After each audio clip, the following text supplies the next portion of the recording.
Well, transgender troubles at Planet Fitness. One gym goer in Michigan getting her membership revoked for complaining about a man using the women's locker room. Yvette Cormier, seen on the left right here of your screen, wanted a new transgender restroom made available for customers like Charlotte Slawdowska on the right. But Planet Fitness is standing by its policy, calling a judgment-free zone, that's what it calls itself, and it's showing Yvette the door, the woman who initially complained. So who is right? I'm joined by Fox News legal analyst Arthur Aidala and Fox News contributor psychiatrist Dr. Keith Ablow. So, serious subject here. Planet Fitness now says it's just abiding by its policy. What do you think? What do I think? Here's what I think. I think it's not good enough. In other words, the policy is said to be accepting of everyone, but it isn't. Because the truth is people have feelings about this.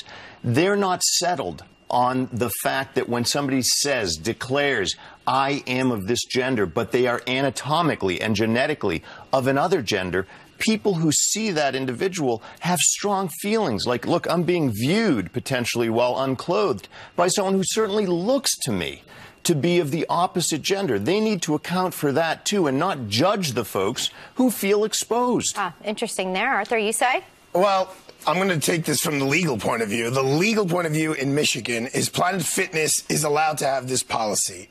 I think the word here that was key when I read their policy was sincere. If somebody sincerely believes they should be in the men's room as opposed to the ladies' room, they're allowed to use that bathroom. And under Michigan law, that's okay.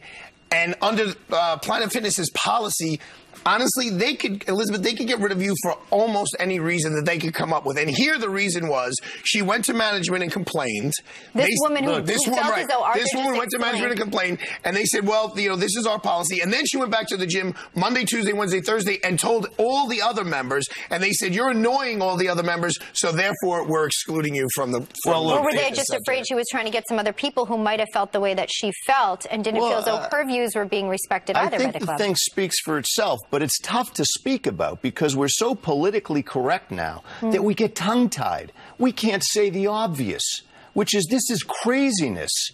You're kicking out members because they feel uncomfortable that someone who seems to be a man to them and is genetically is looking at them naked when they are unclothed. Legally, Planet Fitness could go either way. In other words, legally speaking, Planet Fitness could go either way. They could easily put up another bathroom. No, but look, you're just, the truth is you're taking refuge in the legal issue. Well, I'm the lawyer. She introduced me as the legal analyst.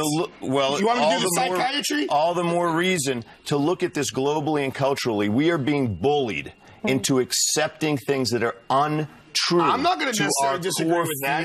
But legally, she's covered. I'm going to read the club statement here. A non-discrimination policy states members and guests may use all gym facilities based on their sincere, self-reported gender identity. Sincere. Okay, see, that's the word I was just talking about. So how about this? How about this? If my boy, who happens to be 12, and let's say they have an 18-year-old policy, sincerely believes that he's 18, is he going to be a member there?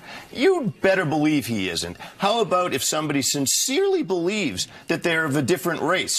Are they going to be then treated as a minority? I think that's a very fair point. I think it's a fair point. You indicated earlier that someone sincerely believed that as a woman she was being viewed by a man in her locker room, which is considered a safe zone. So legally, then, shouldn't they be required then to have a third place so that someone would be more comfortable? Maybe they should be, but they're not. Under Michigan law, they are not required to have a safe place. And there were issues about who was behind partitions and really did anyone actually see anything, or was this woman just causing trouble? This is a culture war. How about this? Anybody who objects to the idea that they would be seen naked by a member who seems to be of the opposite gender to them should quit their membership today.